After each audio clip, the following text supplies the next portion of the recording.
혹시 나중에 베트남 여행 가시는 네. 계획이 있으세요? 비행jet 항공 이용해봤습니다. 아 정말요? 네. 베트남어인데 사실 저는 한 번도 제대로 발음을 해본 적이 없습니다. 네. điện máy xanh 입니다. 예. 그러니까 사실 제가 못 읽는 이유가 있어요.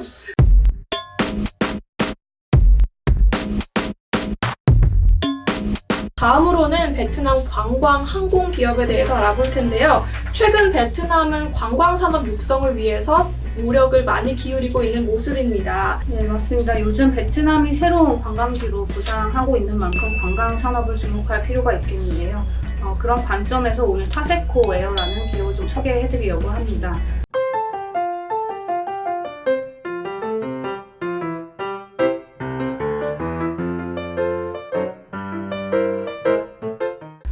타세코 에어는 베트남 5대 공항 안에서 상점과 외식 사업, 광고 사업을 영위하고 있는 민영 기업이라고 보시면 될 것 같고요.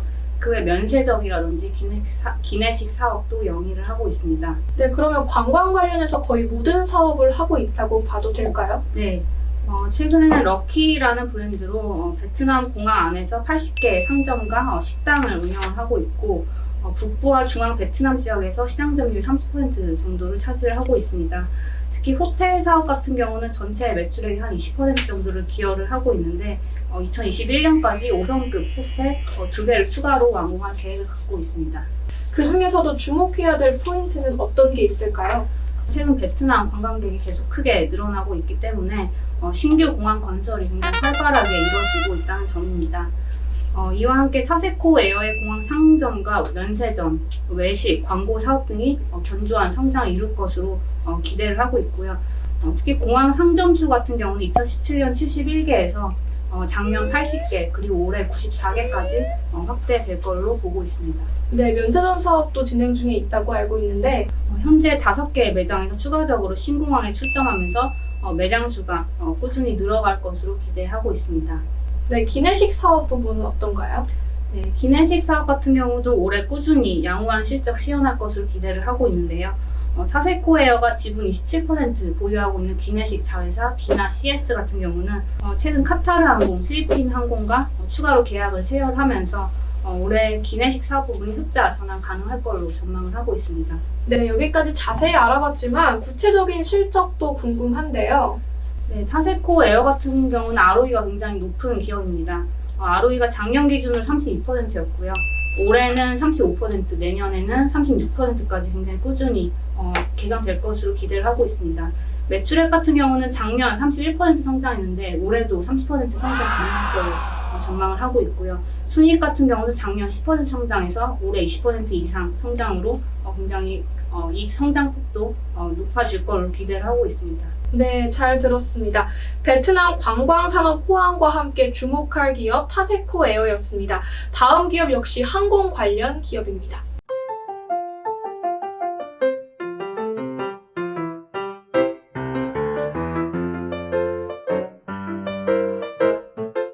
네, 요새 한국인들이 베트남으로 여행 많이 가잖아요. 네. 그래서 한국에서는 많이 알려진 이름인데요. 바로 베트jet 항공사입니다. 네, 비엣젯 항공사. 네, 베트jet 항공사. 혹시 나중에 베트남 여행 가시는 네. 계획이 있으세요? 저 가봤습니다. 아, 정말요? 네, 비엣젯 항공 이용해봤습니다. 아, 정말요? 네. 네.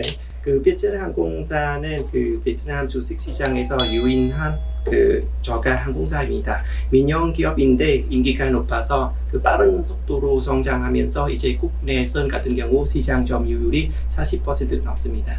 국내선 시장 점유율이 꽤 높은 편인 것 같은데요. 네, 지리적으로 베트남은 좀 길어요. 하노이에서 호치민까지 거리가 1,700km인데 버스로 가면 40시간, 제가 기차로 급행 한 번 타는데 30시간 걸었습니다. 네. 그런데 만약에 비행기로 가면 한 2시간밖에 안 되는 상황이고요. 그래서 여기서 베트jet 항공사가 제공하는 가격이 버스나 기차 가격보다 훨씬 싼 편이기 때문에 그래서 이용자가 계속해서 늘어나고 있는 상황입니다. 네, 시간도 단축되고 가격도 저렴하다면 당연히 이용을 할 것 같은데요. 그렇죠. 이러한 베트남의 지리적 특성 때문에 국내선 수요가 꽤 높은 편인 것 같습니다. 최근 실적은 어떤지 궁금한데요. 네, 빠른 속도로 성장했기 때문에 실적도 아주 양호한 편입니다. 최근 3년 평균 순익 증가율이 100%였습니다. 올해 있는 국제 유가가 작년보다 낮은 가격으로 내려와 있기 때문에 항공사 같은 경우는 비용 부담이 좀 크게 줄인 부분입니다. 네, 국내선 증편뿐만 아니라 최근에 한국, 인천, 베트남, 북극 섬 등으로 새로운 신규 노선 개발 등으로 앞으로 꾸준하게 실적이 개선된 거라고 제가 보고 있습니다. 네, 감사합니다. 여기까지가 베트남 항공 관광 관련 기업이었습니다. 다음은 베트남 가전통신 업종입니다. 그 중에서 먼저 소개할 기업은 어딜까요?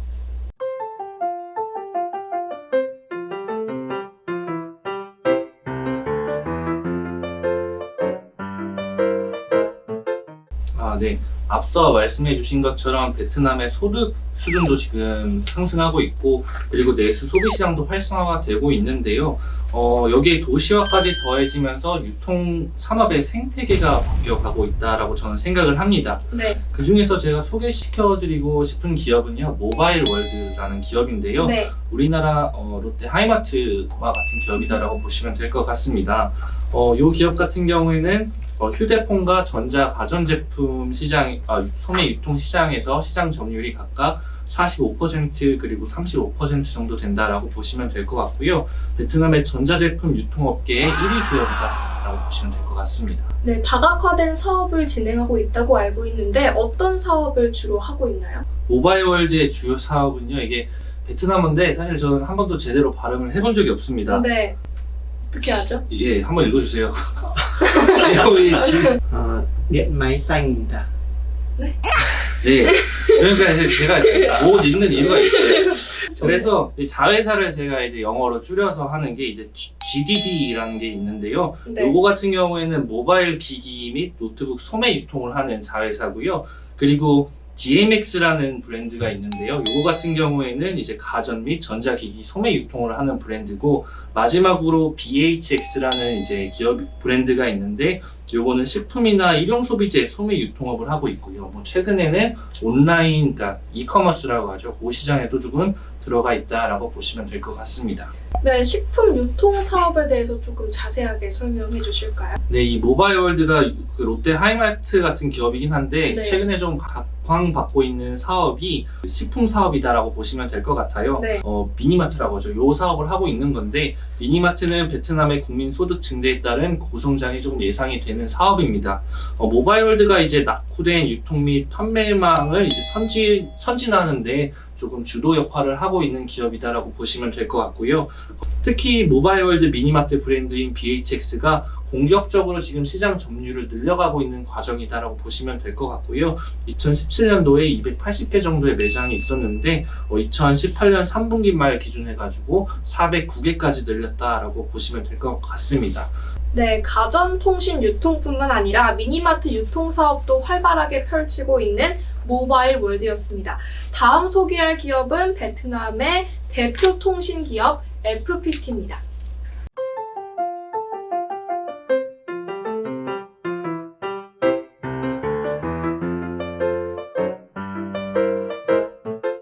네, 오늘 마지막으로 소개해드릴 종목 FPT는 소프트웨어 아웃소싱과 통신 서비스 사업을 영위하고 있는 기업입니다.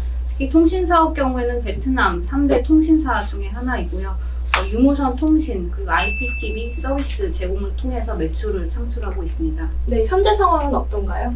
2017년 전자기기 유통사업 부분인 FRT를 분리한 이후에 현재 IT 관련 매출이 57%, 통신사업 관련된 매출이 35%를 차지하고 있다고 보시면 되고, 특히 IT 아웃소싱 사업은 베트남 충분한 IT 인력과 저렴한 인건비를 기반으로 향후 굉장히 고성장할 수 있을 것으로 기대를 하고 있습니다. 네, 특히 FPT의 성장성을 높게 평가하고 계신 건데 그 이유는 뭘까요? 네, 베트남은 현재 세계 6위 IT 소프트웨어 아웃소싱 국가라고 보시면 될 것 같고요. 공과대학 졸업생이 연간 10만 명으로 세계 탑10 수준입니다. IT 인력 인건비는 반면에 인도와 중국 대비해서 15에서 25% 정도로 낮은 수준이기 때문에 일본의 IT 아웃소싱 시장 점유율이 인도에 이어 2위를 기록하고 있습니다. 네, 높은 수준의 인적 자원을 보유하고 있지만 인건비는 낮은 편이고 또 통신업종의 점유율도 높은 편이다. 이렇게 말씀하셨습니다. 또 다른 점이 있을까요? 네, FPT는 아마존, 마이크로소프트와 같은 글로벌 IT 기업을 고객사로 보유하고 있고요. 특히 아웃소싱 매출은 해외 수요가 굉장히 크게 증가를 하면서 작년 같은 경우에는 40%대의 높은 매출 성장을 기록을 했습니다. 그중에 FPT의 최대 수출국인 일본 매출 같은 경우는 작년 기준으로 30%의 고성장을 기록을 했고요. 그외 미국이라든지 EU, APEC 지역에서도 높은 매출 성장을 보이고 있습니다. 특히 작년에는 미국 IT 컨설팅 기술 서비스를 제공하고 있는 인텔리넷이라는 기업의 지분 90%를 인수하면서 향후 소프트웨어 기술력 향상을 통한 IT 사업 부분에 굉장히 높은 성장을 기대를 하고 있습니다. 네, 베트남 대표 통신 기업 FPT였습니다. 다음으로는 김형래 연구원님이 단독으로 추천하신 제조업 종목으로 가보겠습니다. 저만 추천한 거. 네, 부담스럽네요. 괜찮습니다. 네, 제가 소개시켜드릴 네, 기업은요. 네.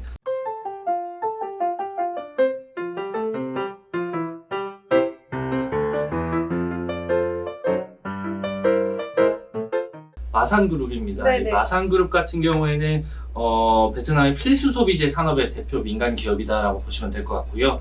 브랜드를 크게 세 개로 나눌 수 있습니다.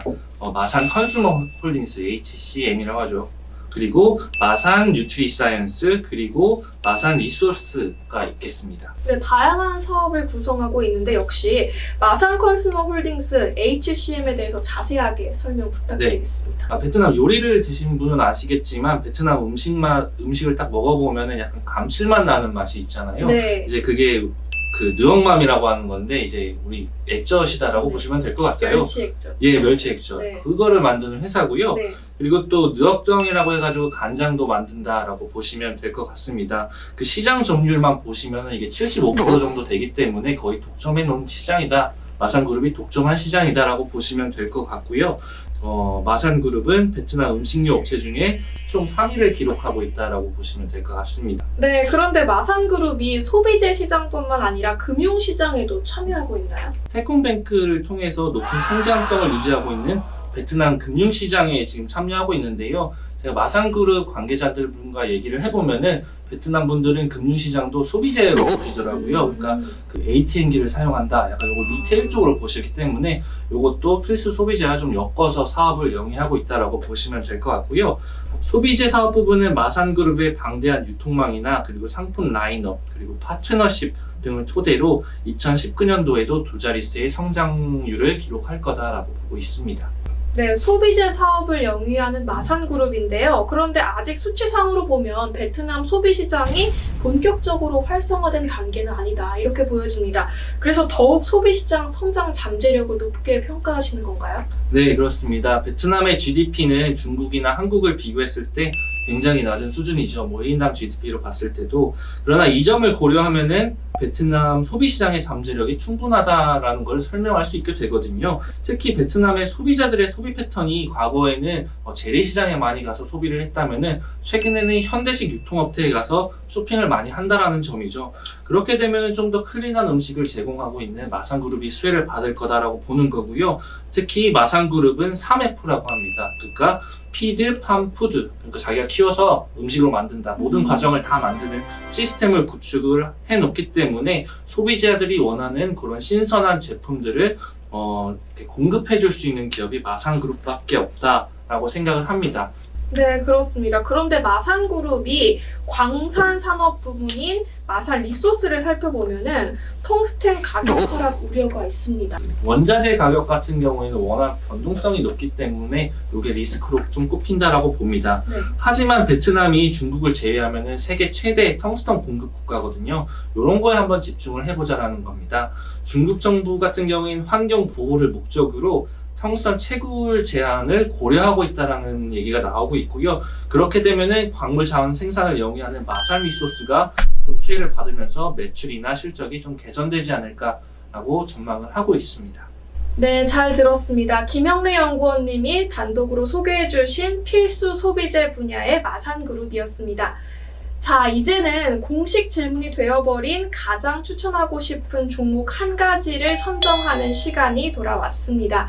추천하고 싶은 종목 한 가지와 그 이유까지 말씀해 주시면 되겠습니다. 네, 방금 전에 소개 들었던 3개 종목 중에 제가 빈그룹에 대한 추천해드리겠습니다. 왜냐하면 베트남 내에서 어디 가도 학교, 병원, 쇼핑몰 아니면 마트 모두 다 빈그룹의 서비스를 이용할 수 있는 기업입니다. 빈그룹은 이제 베트남 부동산 시장을 주도해주고 있고 그래서 실적도 아주 좋아요. 최근 3년 연 평균 매출이 50% 넘게 성장했습니다. 다양한 섹터에서 빠른 속도로 성장하면서 앞으로 베트남 경제 성장과 그리고 도시화 진행, 외국인 직접 투자 자금 유입 등 이러한 측면에서도 수혜가 예상되는 대형 기업이기 때문입니다. 네, 다음으로는 백승혜 연구원님은 어떤 종목 추천하시겠습니까? 네, 저는 아까 마지막으로 소개해드린 FPT를 추천해드리고 싶습니다. 네, 그 말씀드린 대로 베트남은 구조적으로 IT 인력 육성과 관련된 인프라가 굉장히 잘 갖춰져 있고요. 따라서 훌륭한 IT 인력이 매우 풍부한 상황이고 또 그 외 저렴한 인건비라든지 기타 요인들을 감안하면 FPT의 소프트웨어 아웃소싱 성장성과 잠재력 측면에서 매우 앞으로도 기대가 된다 이렇게 보시면 될 것 같습니다. 네, 빈그룹과 FPT를 선정해 주셨습니다. 다음으로는 김영래 연구원님. 네, 저도 사실 빈그룹을 제일 좋아하는데요. 네. 말씀해 주셨으니까 그거를 제외한다면은 저는 모바일 월드를 추천해 드립니다. 네, 그 이유를 보시면은 크게 2가지라고 볼 수 있는데요. 첫 번째 같은 경우에 지금 베트남의 경제 성장률이나 내수 소비 시장 성장률 그리고 1인당 GDP 수준을 봤을 때 그 내구재에 대한 수요가 올라가는 시기입니다. 그 백색 가전이라고 하죠. 그리고 또 한 가지가 아까 말씀드렸던 신선 제품을 파는 미니마트 사업에도 시장에 진입을 했기 때문에 그 관련된 성장률을 감안하면은 모바일 월드의 성장성이 좀 부각이 되기 때문에 이 기업을 추천을 드립니다. 네, 알겠습니다. 자, 그러면 여기까지 왔을 때 또 마지막으로 궁금한 게 한 가지 더 남아 있습니다. 이렇게 많은 종목들을 소개를 해주셨는데 이 종목들이 진짜 한국에서 투자가 가능한 건지 이 여부를 여쭙고 싶습니다. 저희가 투자할 수 있는 방법이 직접 투자, 간접 투자거든요. 간접 투자 같은 경우에 쉽게 펀드에 가입하시면 되고 ETF를 매수하는 것도 있는데 예전에는 미국에서만 상장되어 있는 ETF를 살 수 있었는데요. 최근 한국에서도 베트남 ETF가 많이 상장이 되고 있습니다. 그래서 그걸 또 매수하시는 방법이 있겠지만 저희가 아까도 말씀드렸던 종목들은 이제 증권사 MTS나 HTS를 통해서 매수가 가능하다라는 점을 참고하시면 될 것 같습니다. 네, 베트남이라는 나라가 최근 우리 국민과 많이 가까워진 모습입니다. 한국과의 경제적, 문화적 교류도 늘고 있으면서 한국인이 선호하는 여행지 1위에도 꼽히기도 했습니다. 박항서 감독이 베트남 축구대표팀을 이끌면서 베트남 축구의 성공 신화를 써내려가고 있죠. 베트남의 연결고리가 이렇게 하나씩 더 늘어나고 있는 모습입니다. 여러분이 투자에 관심이 있으시다면 베트남에 대한 관심을 베트남 기업으로까지 확장하실 수 있을 겁니다. 떠오르는 신흥국 베트남 어떻게 보셨나요? 베트남 종목도 다양하고 생각보다 우리에게 친숙한 기업도 있었는데요. 베트남 투자에서 유의해야 될 점을 잘 기억하시고 저희와 끝까지 함께 해주시길 바라겠습니다. 자, 그러면 마지막으로 저희 함께 이 뉴돈케어의 좋아요와 구독을 위해서 힘써주시면 감사하겠습니다. 함께 외쳐주시면 돼요. 네. 구독과 좋아요 해주세요. 해주세요. 감사합니다. 네, 업계에서 이제 베트남을 커버하시는 분들이 많지 않은데 소문으로만 이렇게 듣던 분들을 직접 만나게 돼서 굉장히 영광스러운 자리였습니다. 한국에서 현지인으로서 일하면서 이렇게 베트남 시장 커버하는 분들이랑 만나는 시간, 기회 많지 않았어요. 네. 네. 앞으로도 더 좋은 종목들 많이 발굴해서 보고서로 또 소개해드리도록 하겠습니다. 네, 열심히 읽어보겠습니다.